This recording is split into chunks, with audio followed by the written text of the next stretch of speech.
From the All Indiana Podcast Network, this is Real Talk, No Strings Attached.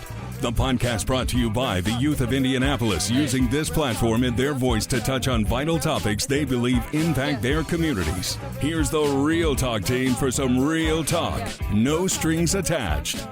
Are you ready? Because here we go. Yo, it's the Real Talk team. I'm Nadia. I'm Julia. I'm Kai. And we're here with Cadence. Sean. And today we're going to be talking about sexual health. Okay. The first question, I'm going to bring it to Kai. Thank you. First question we have for our guest is, what education have you gotten on sex or sexual health?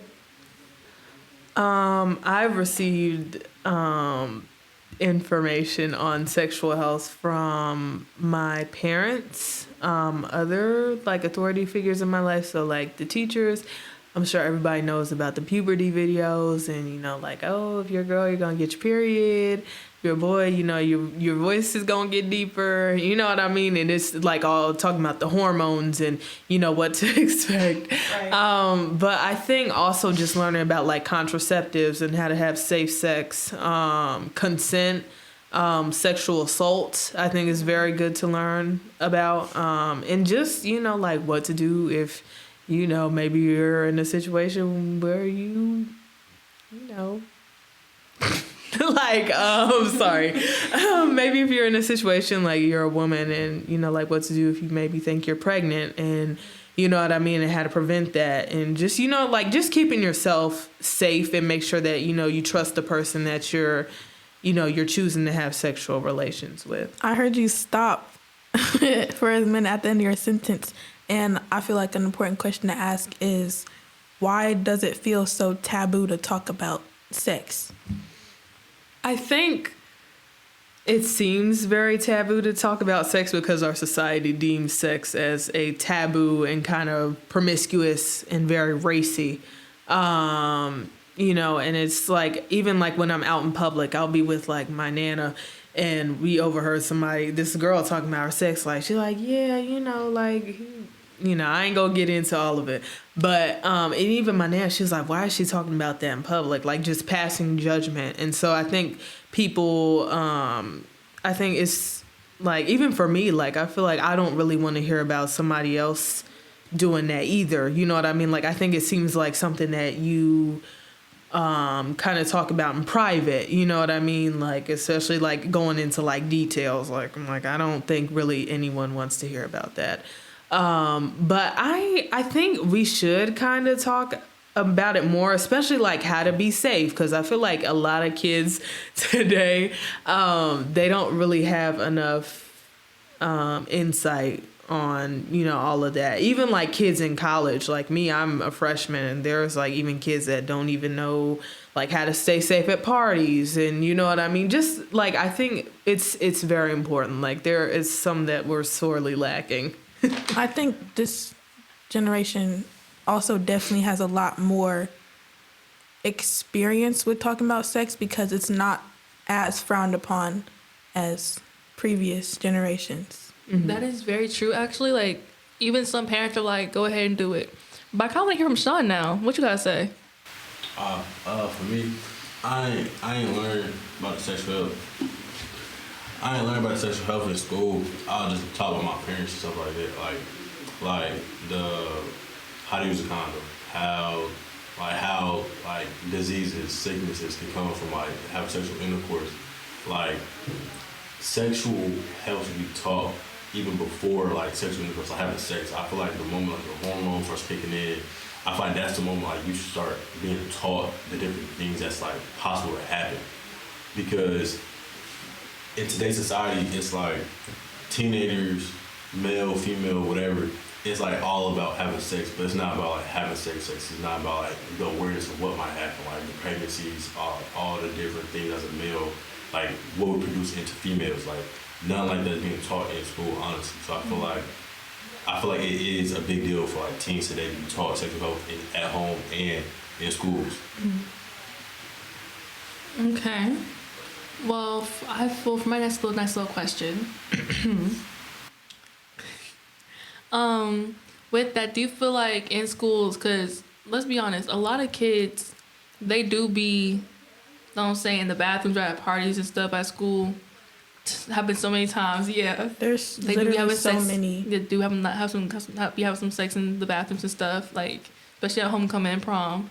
So I was wondering, do you feel like in the bathroom they should put like condoms and like sex, just like things like actually like kind of like help, I guess, just in case, yeah.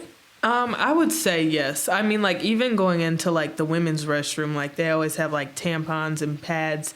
Well, sometimes. I mean, I think it depends on where you are. I do kind of have a problem with them charging for it, though. I feel like do I really got to run through, like, my wallet to get, like, a quarter of, like, I get my period, and I'm like, you know what I mean? So I feel like it kind of just is kind of like a hassle to get it. But I do feel like they should put like condoms and, you know, stuff like that. And I mean, just in case you need it, like, I mean, you can never be too safe. You know what I mean? Like, I'm sure some people will probably pass judgment and be like, ugh, these kids are doing stuff. I mean, like, but wouldn't you rather them be safe and like cautious about it if they are going to have sex? I mean, what do you think? Honestly, I feel like there should be no charge of having safety. I feel like a lot of teams they're not able to like get that stuff on their own. Like a lot of teams they're like afraid to go to the stores and buy it or ask their parents for it. So I feel like at schools we should provide that with no free of charge. I feel like we should provide it for the students because like condoms, Plan Bs, pregnancy tests and stuff like that. I feel like that should be like brought into like the school bathrooms so students can get that. I don't feel like it should be like blasted like hey, these are like there for like everybody to know about, but I feel like it should be there in the bathroom. I really do feel like it should. I feel like putting condoms in the bathroom is just going to encourage people to have sex in the bathroom. But if you think about it, with that happening, like at least they're having safe sex. At least it's less likely for them to be pregnant or get STDs or things like that. At least it's being more safe if you think about it. Because like kids can do it either way. Let's be honest. With or without anything, I'm gonna do it anyways. Because high school kids or even middle school kids, it happens in middle school and in elementary. Yes, I know that. Yeah, elementary. It happens in elementary. That's crazy. Y'all think it's crazy, but I'm serious. It be happening in my elementary school, my middle school, this girl, everything. I know where 10 kids were pregnant right now. This YouTuber I used to watch, she did get pregnant at a really young age. I think she got pregnant at like 12. Jeez. Middle school. Just because she didn't know how easy it was to get pregnant. So she was not having safe sex. And I feel like that's very important to talk about because if you're just simply not educated on how easy it is to get pregnant or to get an STD or whatever, you're more prone to have unsafe sex and end up with these diseases or a child.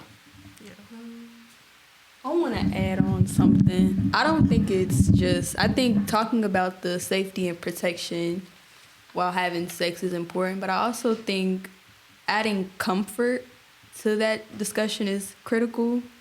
You can be as safe as you want, as protected as you want, but if you feel like you're being coerced into sex, if you feel like, oh, I'm just doing it because I feel like he wants to do it, you know, these are all things that make it, like, even if you do have a condom or whatever, that still counts as unsafe sex to me. If there's no consent involved, that's it. It can even be debated if that's even sex or if that's rape. Searching for a romantic summer getaway? Escape with Rich Girl Summer, the new Audible original from Lily Chu. The exquisitely talented Philippa Sue, returning to narrate her 5th Lily Chu title. This time, Philippa is joined by her real-life husband, Stephen Pasquale. Set in Toronto's wealthy cottage country, aka the Hamptons of Canada, Rich Girl Summer follows the story of Valerie, a down-on-her-luck event planner posing as a socialite's long-lost daughter, while piecing together the secrets surrounding a mysterious family and falling deeper and deeper in love with the impossibly hard-to-read and infuriatingly handsome family assistant, Nico. Caught between pretending to belong and unexpectedly finding where she truly fits in, Valerie learns her summer is about to get far more complicated than she ever planned. She's in over her head and head over heels. Listen to Rich Girl Summer now on Audible. Go to audible.com/richgirlsummer. Now, we just finished up the interviews for the episode that we're going to be airing. And I wanted to know, what are some of you guys' biggest takeaways and new information that you took away from the interviews? Or new perspectives, period? I think for me, one of my biggest takeaways was just the utter dissatisfaction with our school system. Like, they were just like, no, our sex ed course did not do a good job. No, we did not learn what we wanted to learn. No, we did not learn anything that we could take away from. Just the utter dissatisfaction and the need to do better. I think that's something I took away. I have to definitely agree. I feel like with everything that happened, like, it was more of the fact that I realized that, like, schools aren't really helping us be protected, I guess. Like, if schools put things in the bathrooms, we'd be more protected, in my opinion. There's also the element of communication throughout our peers today and their parents and the school system. There doesn't seem to be a lot of cohesive education that all three know. Yeah, it's definitely also important for, I feel like, parents to talk about sex in general with their children, because if you're not going to talk about it and the school's not going to talk about it, where are they getting their information from? The internet. The internet, which is not a good source, to be honest.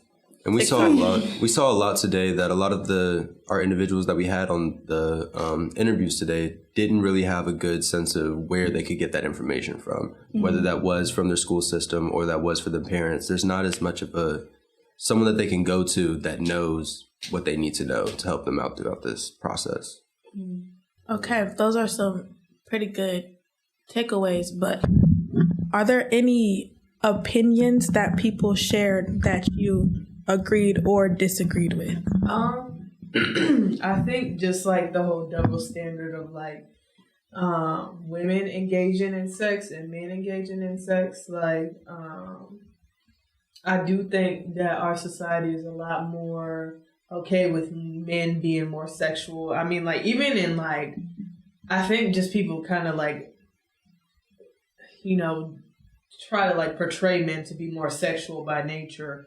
You know what I mean? Like, oh, if a man cheats, like, I remember watching like this interview and they asked the woman, they're like, well, how would you feel if your man cheated on you? And she was like, oh, well, I mean, if he just had to scratch an itch, basically, which meant like if he was just like, you know, in the mood, you know what I mean? Like, she would be okay with it. But I think like if men like, they asked her husband the same thing and he said no, like he wouldn't be okay with it. So even just like some women are like, well, I mean, like, even, you know what I mean? Like, it just seems like they're a lot more okay with like men like having sex or just, you know, being intimate with a whole bunch of women rather than a woman being intimate with, you know, a whole bunch of men. Like, it just seems like men don't really want to engage with a woman who does that. But I feel like I respect that. I think, like, for me, I wouldn't want to be with someone personally who has had sex with multiple people just because I feel like, I mean, like, why are you interested in me then? You know what I mean? If you can sleep with 20, 30 people, like, I mean, why are you interested in me? But I mean, I feel like there's not really anything wrong with like, I mean, not caring about that. Cause I know some people like, you know, that's not a deal breaker for them, but I don't think that it's a problem if it is. I feel like one thing that's important to keep in mind is that if you have had sex with a lot of people, but you're looking for somebody who has a lower body count, I just think that's kind of flawed, and that's a very big double standard, because especially for women, it's extremely frowned upon, and it's extremely frowned upon when they have multiple bodies. And I feel like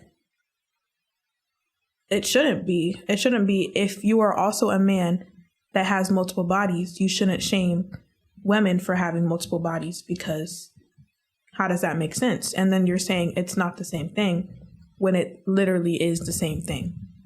To piggyback off of that, if you want someone with a low body count, be someone with a low body count.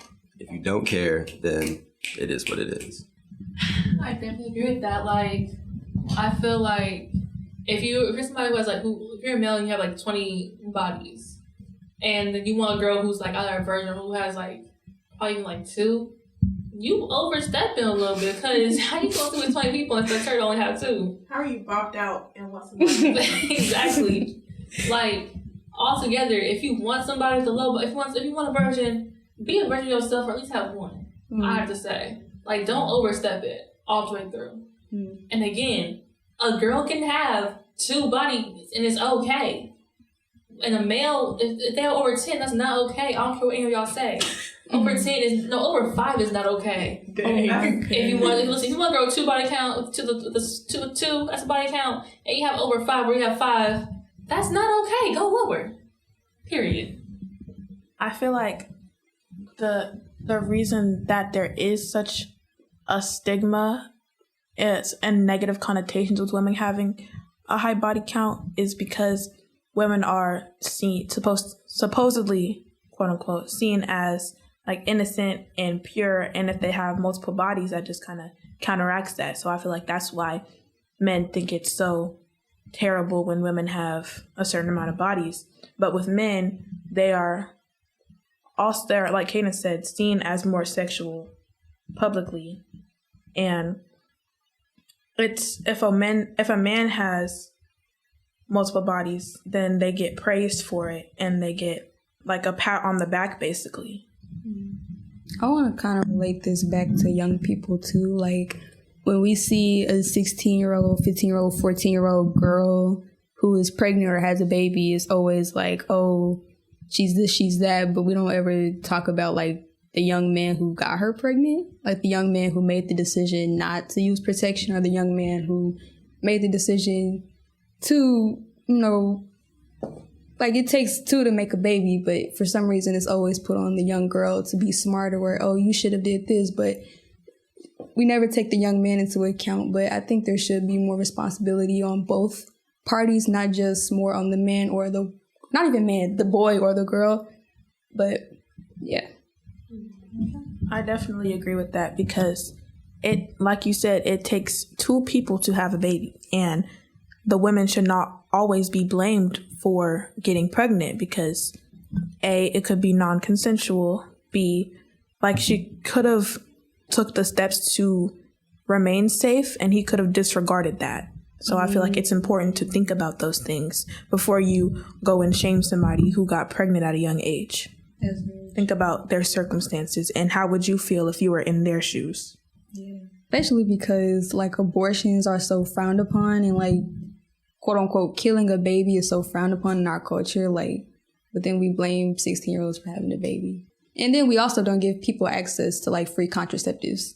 And with the abortion laws, there's not a lot of states left that you can get an abortion, and especially if it was non-consensual, you would not want to have that baby if it wasn't consensual and you got pregnant. And I feel like the government does not care. As long as you're not killing the baby, they don't care. They don't care about where the baby ends up, how the baby's raised, if you can even afford to take care of that baby. They do not care. As long as you're not killing the baby, they don't care. They don't care about you or what happens to the baby. One last thing. I feel like me and you are playing like my cop, but right, like our government is definitely, like I've heard pro-fetus, but not pro-life. Like we don't have affordable childcare. We don't have good school systems, but we do, like, you may not kill that baby. There's a quality of life aspect that we're missing out on.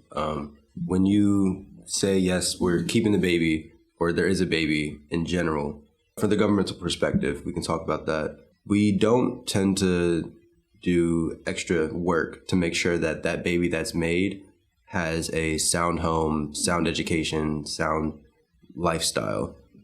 That's a big part. I want to wrap back around. Holding the right people accountable and holding yourself accountable in these situations is very important. Understanding that it is your sexual health at the end of the day, these are your decisions, and making the best ones can only happen through proper education and knowing exactly what you're getting into. But where can you get that education? Absolutely. And I think that this is where we as a group here try to figure that out. We saw today that we had 15, 20 people on that stage, and none of us had a really good sound school system that gave us the proper sexual education, home life that gave us the proper education, it's not really present.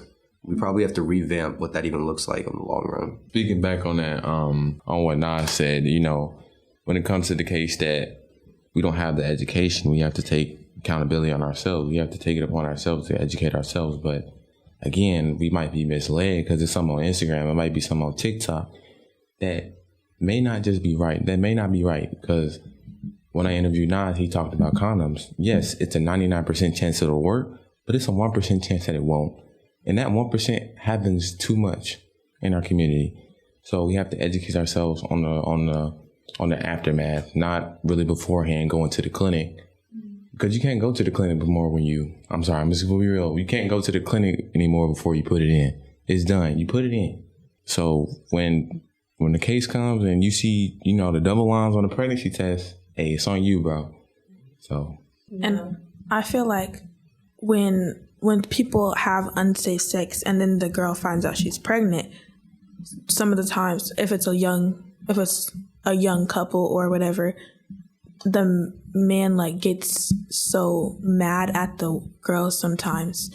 And I just don't understand that, because it's not her fault. It's not entirely her fault that she is pregnant. And I feel like sometimes they just need to take accountability, because it takes two to tango. I have a question. I have a question. Something I think that was really beautiful, one of the guests, young people said, was that he actually was able to get a pretty sound education on sexual health and sex from his mom. And he was able to have a comfortable environment and atmosphere to have those conversations with his parents. So he did get, he felt like he knew a thing or two before he actually got active. Because he said it was particularly from his mom that he got a lot of his education from. So I'm wondering, is having conversations about sex, is that a universal feeling? Like I'm more able to talk about it with my mother or a female figure or with a male figure? I think that's really insightful. I think for me personally, I think my dad, he was a bit more he was always very hard on me in the way that he was this is your body. You know what I mean? If no one has the right to disrespect you in that way. And I appreciate him for that. Mm-hmm. But I definitely think when it comes down to sex and puberty, my dad, he was very kind of awkward about that. I would even try to sit down with him and Dad, what is this? And I think it kind of made him uncomfortable. He was I think now, since I'm 18, I'm sure he'd be a little bit more but I think when you're that close-minded, I think, you kind of want to protect your kid. Any parent does. But I think sometimes you can't shelter them too much, because they're going to hear stuff at school. They're going to see stuff on Instagram. They're going to see stuff anywhere. If they're not getting it from you, they're going to get it from somebody else, regardless. So I think just as a parent, you have to kind of be okay, my kid asked me this question, even if it makes me uncomfortable, I still kind of have to, it's kind of your responsibility to make sure that they're educated properly on what sex is, and if they have a, question regarding anything sexual, or, just asking about what consent is, or even if they ask what abortion is, or, whatever. I think it's very important. But I think my mom, me personally, my mom was a lot more open-minded. Even if something's uncomfortable, or even if we're kind of both a bit by it, she was always still very patient. I think it also just comes down to listening to understand and not listening to respond. So, yeah. I feel like me personally, it's all I never talked to my dad about anything puberty, period. I never even talked to my dad about my period or anything, or if I needed pads or tampons when I was at his house. I never talked to him about it. I would always talk about it with either my grandma or his girlfriend, never him, because I feel like it's so much more awkward as a female to talk to males about anything relating to puberty or anything. But with my mom, I feel like I'm definitely more comfortable coming to her and talking to her. And if I was in a certain situation where I needed help, like if I was facing like STDs or pregnancy, I would definitely talk to my mom first before I talk to anybody. This definitely sounds like a call to action, not just to fathers, but to parents in general.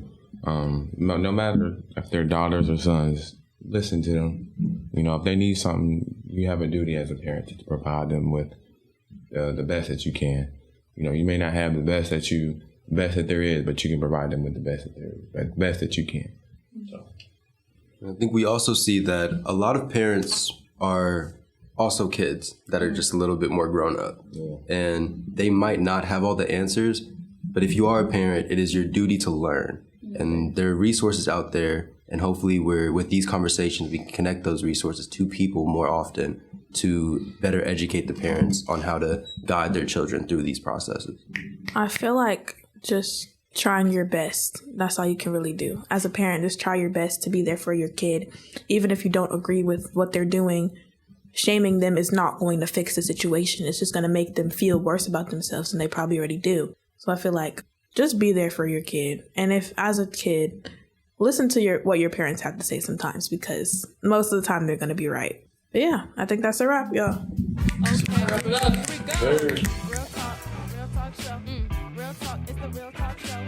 This is Real Talk. No strings attached. Be sure to like and subscribe to this podcast, and be sure to check out other great podcasts on the All Indiana Podcast Network. Online now at allindianapodcastnetwork.com.